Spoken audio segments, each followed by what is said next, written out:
जब घर पर कोई नहीं रहता था तो मेरी सौतेली माँ अपने नौकर को अपने कमरे में बुला लेती थी। मम्मी और नौकर दोनों एक साथ कमरे में लगभग 1 घंटे तक अकेले रहते थे। ये बात मुझे कुछ ठीक नहीं लगी। एक दिन जब मेरी सौतेली माँ कमरे से बाहर आई तो मैंने उनसे कहा, मम्मी ये आप गलत कर रही हो। सौतेली माँ बोली, क्या मतलब है तेरा? मैंने कहा, तुम और नौकर दोनों एक साथ कमरे में जो रंगरलियाँ मनाते हो मुझे सब पता है। अगर ये बात पापा को पता चल गई तो वो आपको घर से निकाल देंगे। मम्मी बोली, इसमें गलत क्या है? जब तुम्हारे पापा का ठीक से काम नहीं करता तो जिसके साथ मेरा मन करेगा मैं उसके साथ करूँगी। और वैसे भी ऐसा करने में मुझे बहुत गर्व महसूस होता है। मैंने कहा, मम्मी तुम्हारी जो मर्जी वो करो, लेकिन अगर ये बात पापा को पता चल जाएगा तो बहुत गलत होगा। भाई लोग, मैं जानना चाहता था कि आखिर मेरी सौतेली माँ नौकर के साथ अकेले कमरे में दरवाज़ा बंद करके ऐसा कौन सा काम करती है जिसे करने में उनको गर्व महसूस होता है। ऐसे ही कुछ दिन बीत गए। एक दिन जब मम्मी और नौकर कमरे के अंदर गए तो उसके थोड़ी देर बाद मैं बगल वाली खिड़की से झांक कर अंदर देखने लगा कि आखिर ये दोनों कमरे में क्या करते हैं। भाई लोग, अंदर का नज़ारा देखकर मेरे पैरों के नीचे से ज़मीन खिसक गई। हमारा नौकर सरसों का तेल लेकर मम्मी के साथ थोड़ी देर बाद जब मम्मी बाहर आई, वो काफ़ी थकी हुई लग रही थी। मैंने कहा, मम्मी सच में आप बहुत अच्छा काम करती हो। मम्मी बोली, तुमने कहाँ देखा? मैंने कहा, मम्मी जब तुम और नौकर सरसों का तेल लगा रहे थे तब उसी समय मैंने खिड़की से झांक कर अंदर देख लिया था। मैंने कहा, मम्मी अगर तुम कहो तो मैं भी तुम्हारी गैंग में शामिल हो जाऊं तो और भी ज़्यादा मज़ा आएगा। जब मैं और नौकर दोनों एक साथ मिलकर करेंगे तो बहुत जल्दी हो जाएगा। मम्मी बोली, ये तो और भी अच्छी बात है। अगले दिन हम तीनों एक साथ कमरे में गए। नौकर बहुत तेज कर रहा था। इतने दिनों से मम्मी के साथ करके नौकर काफ़ी फास्ट हो गया था। भाई लोग, मेरा नाम नील है। मैं 19 साल का हूँ। मेरे पापा दिल्ली में रहते हैं और मैं भी उन्हीं के साथ इनके घर पर रहता हूँ। भाई लोग, मुझे यहाँ आए अभी कुछ ही दिन हुए थे। पहले मैं गांव में रहता था अपनी मम्मी के पास। एक दिन मेरे पापा का फ़ोन आया। वह कह रहे थे, नील तुम कहाँ, 1 महीने के लिए हमारे पास आ जाओ दिल्ली। मैंने कहा, क्यों पापा क्या हुआ?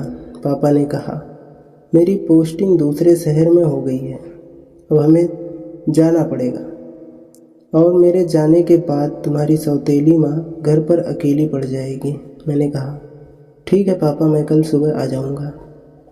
भाई लोग, मैं आपसे बताना भूल गया कि मेरे पापा ने 2 शादियाँ की थी। पहली मेरी मम्मी थी जो गांव में रहती हैं और दूसरी मेरी सौतेली माँ जो दिल्ली की थी। मेरे पापा पुलिस की नौकरी करते थे। अगले दिन मैं पापा के घर पहुंच गया। मेरी सौतेली माँ मिली। मैंने कहा, मम्मी पापा कहाँ हैं? वो बोली, तुम्हारे पापा आज सुबह ही दूसरे शहर निकल गए। भाई लोग, मैं अपनी सौतेली माँ से ज़्यादा बात नहीं करता था क्योंकि मेरे पापा ने यहीं दिल्ली से ही लव मैरिज किया था। आज मैं पहली बार अपनी सौतेली माँ को देख रहा हूँ, लेकिन कुछ भी हो, मेरी सौतेली माँ बहुत खूबसूरत है। मेरे पापा ने घर के काम काज के लिए एक नौकर भी रखा था। एक दिन मैंने देखा नौकर मम्मी के कमरे से बाहर आ रहा था।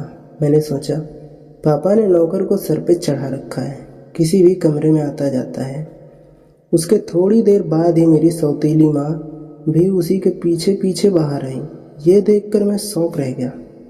सौतेली माँ और नौकर आपस में खूब मजाक मस्ती करते थे। मैंने तुरंत पापा को फ़ोन किया और कहा, अच्छा पापा, जब मैं यहाँ आ गया हूँ तो इस नौकर का क्या ज़रूरत है? पापा बोले, क्या हुआ नील, तुम इतने गुस्से में क्यों हो? मैंने कहा, पापा वो नौकर मम्मी से हमेशा चिपका क्यों रहता है, यहाँ तक कि वह मम्मी के साथ उनके रूम में भी चला जाता है।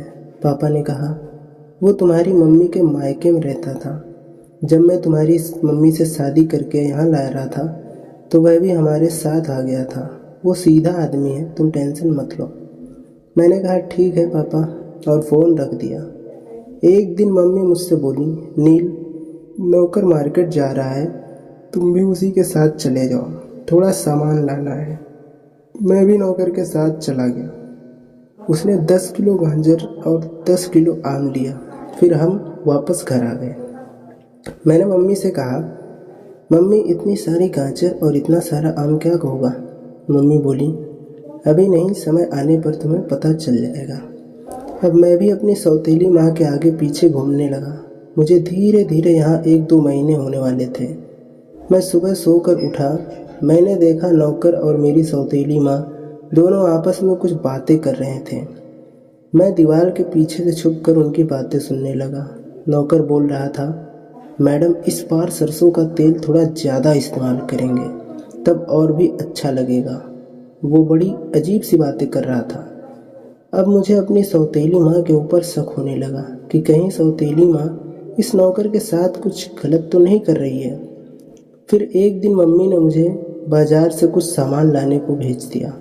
मैं सामान लेकर आ गया। मैंने देखा मम्मी घर में नहीं थी और नौकर भी गायब था।